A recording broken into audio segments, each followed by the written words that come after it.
Assalamualaikum warahmatullahi wabarakatuh. Dalam suasana Lebaran, tidak lupa kami segenap kru Gapai Kemenangan yang bertugas mengucapkan selamat Hari Raya Idul Fitri 4. Taqabbalallahu minna wa minkum, taqabbal ya karim.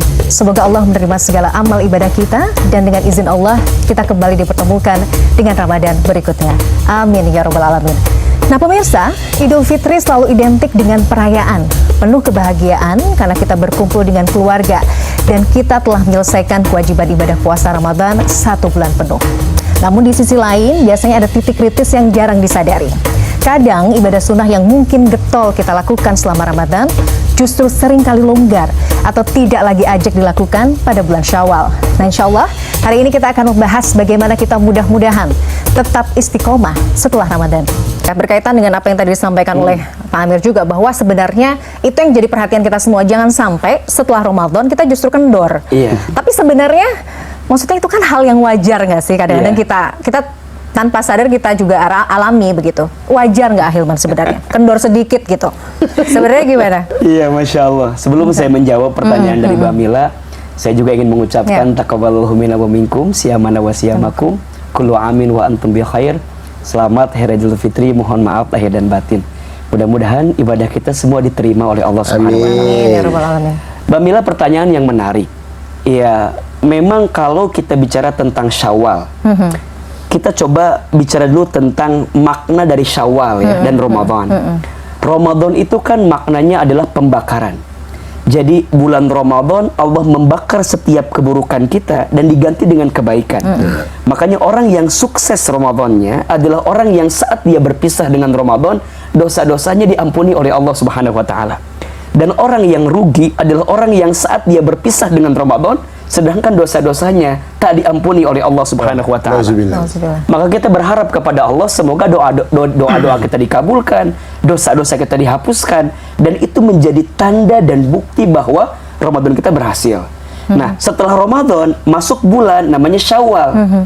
Kenapa disebut dengan Syawal? Syawal itu maknanya peningkatan. Peningkatan ya. Nah, yang Allah inginkan dari Ramadan ini, jadi kawah canda di muka. Tadi kata Pak Amir, madrasah, sekolah yang dihadirkan selama 1 bulan itu justru akan kelihatan seperti apa hasilnya, bukan lihat ketika Ramadannya. Jadi kalau orang tadarusan ketika Ramadan biasa. Orang sholat sunnah diperbanyak ketika Ramadan ya biasa. Tapi justru akan terlihat sukses tidaknya lihat nanti di bulan Syawal. Meningkat atau tidak. Maka di antara amalannya apa? Kalau di Ramadan kita puasa wajib, maka nanti dilanjutkan dengan puasa sunnah di bulan Syawal, ya kan? 6 hari. Barang siapa yang berpuasa Ramadan, kemudian dilanjutkan dengan puasa sunnah Syawal selama 6 hari, maka seolah-olah dia seperti berpuasa selama 1 tahun. Jadi itu amalan-amalannya. Yang di Ramadan ada taraweh dengan qiyamul lailnya, maka di Syawal tahajudnya ditingkatkan lagi. Nah, ini menjadi bukti bahwa apakah Ramadan kita sukses atau tidak, jangan lihat ketika Ramadan, tapi lihat nanti setelah Ramadan, yakni bulan Syawal yang kita hari ini lalui. Maka ada satu pepatah dari para ulama ya, dan ini juga nasihat buat kita. Kun Rabbaniyan wala takun Ramadhaniyan. Jadilah engkau hamba Rabb, jadilah engkau hamba Allah, bukan jadi hamba Ramadan. Jadi bukan hanya taat ketika Ramadannya saja, tapi bagaimana caranya setelah Ramadan ini justru kita semakin taat kepada Allah Subhanahu wa Ta'ala. Dan itu yang kita inginkan sebagai kunci dan suksesnya ibadah Ramadan kita, gitu.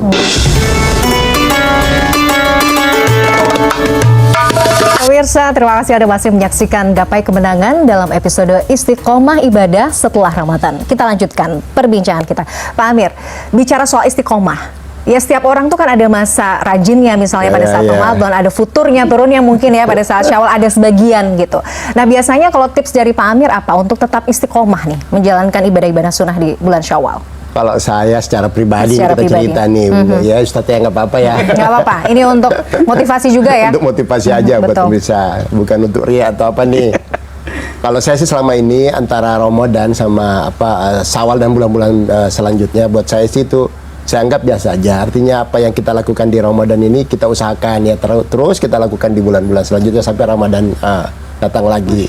Apa yang kita harapkan dari situ, artinya kita mengatakan bahwa persoalan dia Ramadan, Syawal apa ini kan hanya karena perbedaan. Memang bulan Ramadan ini adalah bulan yang diberikan kerahmatan dari Allah Subhanahu wa taala. Banyak kebaikan-kebaikan yang dilimpahkan pada bulan Ramadan. Tapi kan kita maksimalkan di situ, bukan berarti kemudian setelah itu kita melakukan. Artinya kalau kita berpikir positif, justru semakin di luar Ramadan kita makin banyak lagi ibadah-ibadah sunnahnya, karena kita tidak dapat yang sebanyak nilainya dengan bulan Ramadan. Nah itu yang kita lakukan. Tapi ini kan motivasi aja buat pemirsa Gapai Kemenangan ini, karena sekali lagi bahwa yang secara rutin saya lakukan seperti itu, dan itu juga menjadi didikan buat keluarga di rumah. Artinya anak-anak itu saya tidak pernah ajarin kamu harus gini, kamu harus gitu, Ustaz.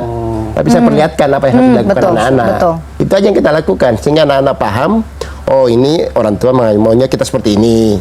Dia nggak pernah ngomong gitu, tapi dia memperlihatkan. Itu yang saya lakukan, Ustaz. Jadi saya kira kalau misalnya untuk kondisi-kondisi yang ada pasca Ramadan, kalau katakan misalnya ada masa-masa di mana kita kok sepertinya malas gitu loh.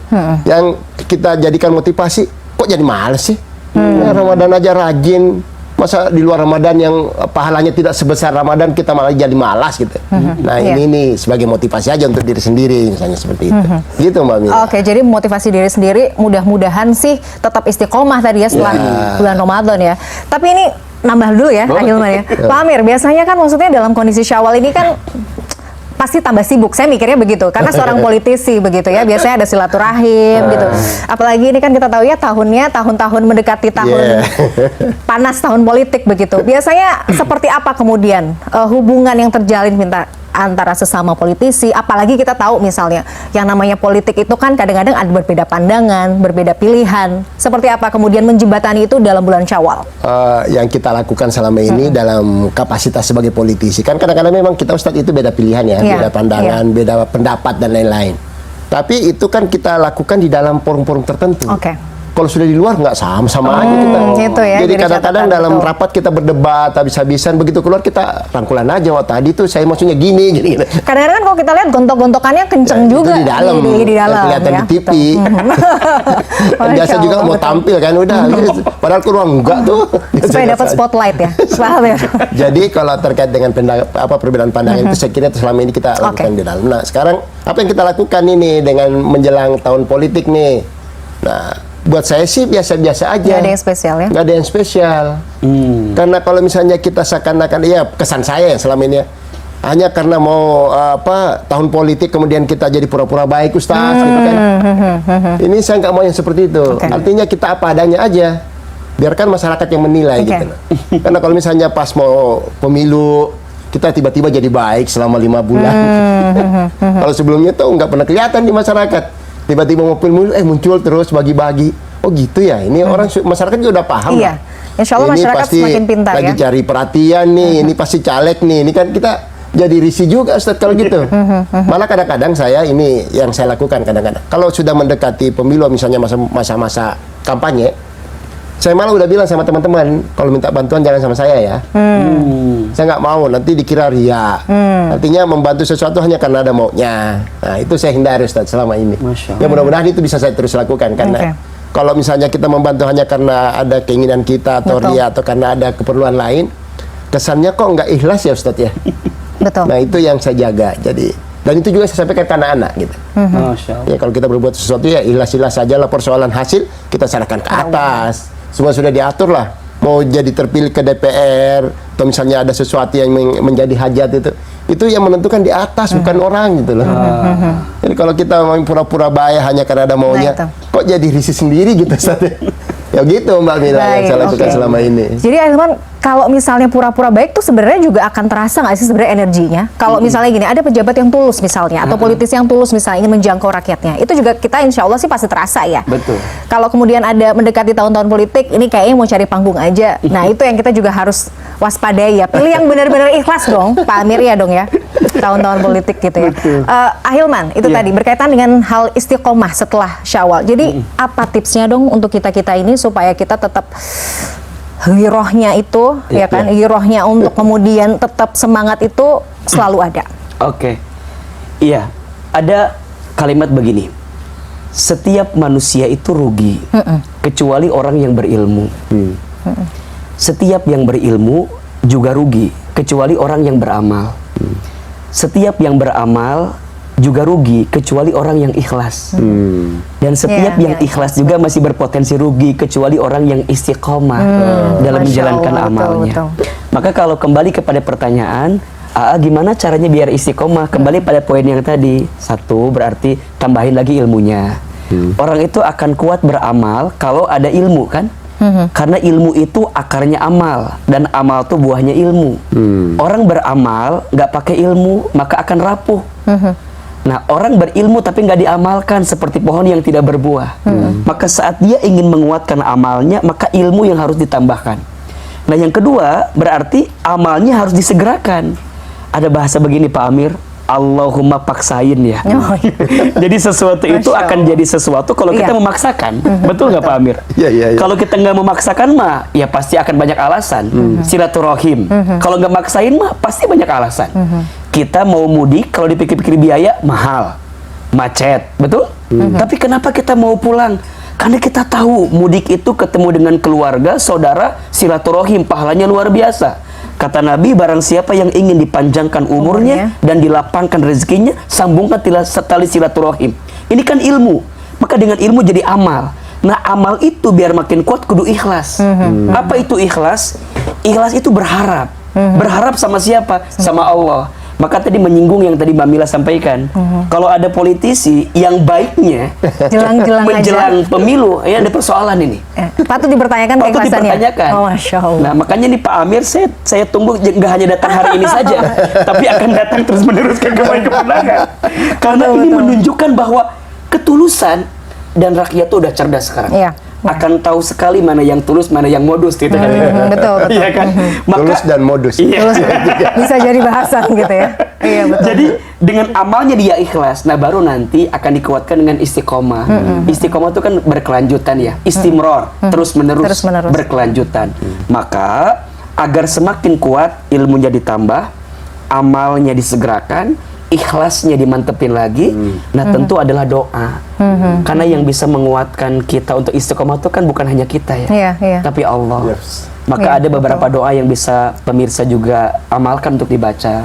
Salah satunya doa di surat Ali Imran ayat 8. Rabbana la tuzigh qulubana ba'da idh hadaitana wa hab lana min ladunka rahmah innaka antal wahhab. Atau doa yang sering juga Nabi bacakan, ya muqallibal qulub tsabbit qalbi ala dinik. Duhai Allah yang membolak-balikan hati, tetapkan hatiku di atas agamamu. Nah, ini adalah bagian agar kita bisa istiqomah. Juga yang paling penting adalah bergaulah dengan lingkungan yang bisa menguatkan keistiqomahan kita. Betul ya Pak Amir ya? Iya. Setuju Ustaz. Karena diakui atau tidak, kita tuh berteman dengan siapa tuh akan kecipratan seperti apa. Ahilman itu tadi, kalau kita bicara gapai kemenangan, Idul Fitri identik dengan kemenangan. Sebenarnya sejatinya kemenangan yang seperti apa sih yang seharusnya menjadi hakikat dari Idul Fitri itu? Iya, ada 3 yang bisa kita maknai. Yang pertama adalah kita menang karena selama Ramadan kita menghadirkan kebaikan. Dan kita berharap semoga semua amal kebaikan kita diterima oleh Allah Subhanahu wa Ta'ala. Yang kedua, kita bisa dikatakan menang karena selama Ramadan kita menahan hawa nafsu. Dan kita berhasil dengan itu. Maka kita berharap pasca Ramadan, hawa nafsu yang ada dalam diri kita ini masih bisa kita tahan.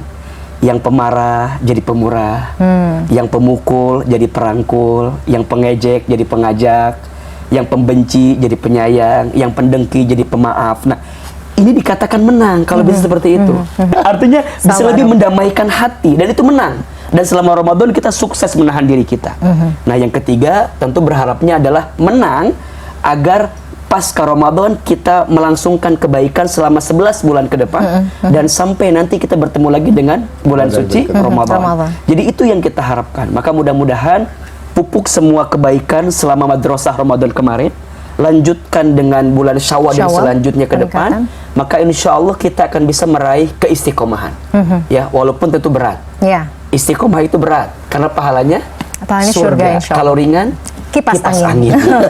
Istiqomah itu berat, kalau ringan istirahat. Makanya selama kita masih hidup, kita harus menghadirkan terus keistiqomahan, terutama di bulan Syawal. Ayo ya, terutama tadi yang saya sampaikan, lanjutkan dengan puasa sunnah di bulan Syawal. Qiyamul Lailnya, tahajudnya dihadirkan, tadarus Qur'annya kembali lagi dibacakan. Insya Allah ini akan bisa meraih keistimewahan dari ibadah Ramadan yang kita tunaikan. Masya Allah. Jadi endingnya tuh sebenarnya itu tadi ya, kesuksesannya setelah Ramadan itu ya, Hilman ya. Betul. Dan apa yang tadi Pak Amir sampaikan sebenarnya selaras dengan firman Allah di surat Fusilat ayat 30. Allah Subhanahu wa taala berfirman, "A'udzubillahi minasyaitonirrajim. Innalladzina, sesungguhnya orang-orang qalu rabbunallah, yang mereka mengatakan Tuhan kami adalah Allah." Artinya dia beriman. Tsumastaqamu, kemudian dia istiqomah. Apa yang akan Allah berikan? Tatanazzalu alaihimul malaika, akan turun malaikat membersamai mereka. Apa yang akan dihadirkannya? Alla takhafu wa la tahzanu. Jangan takut, jangan sedih. Maka tadi Pak Amir sampaikan, orang yang istiqomah itu tenang. Orang yang istiqomah itu akan menghadapi setiap alur kehidupan dengan penuh kesejukan dan ketentraman dalam hatinya. Bahkan ujungnya apa? Wa absyiru bil jannati allati kuntum tu'adun, dan berikanlah kabar gembira kepada orang yang istiqomah tadi apa? Surga yang Allah janjikan atas keistiqomahan yang mereka hadirkan. Maka kalau ada bicara lelah sekali ya untuk terus istiqomah dalam kebaikan, emang dunia tempatnya lelah, tempatnya capek. Kapan istirahatnya? Nanti di surga. Hasil dari ibadah yang kita tunaikan. Ramadan kemarin kita tentu lelah sekali beribadah ya. Siangnya berpuasa, malamnya kita menghidupkan amalan di malam hari Ramadan. Nah, kita tuh berharap di bulan Syawal semakin meningkat sampai 11 bulan ke depan, maka mudah-mudahan pada akhirnya kita bisa meraih nikmatnya istiqamah yang Allah berikan kepada kita. Amin. Semoga Allah ridho ya. Insya Allah. Amin.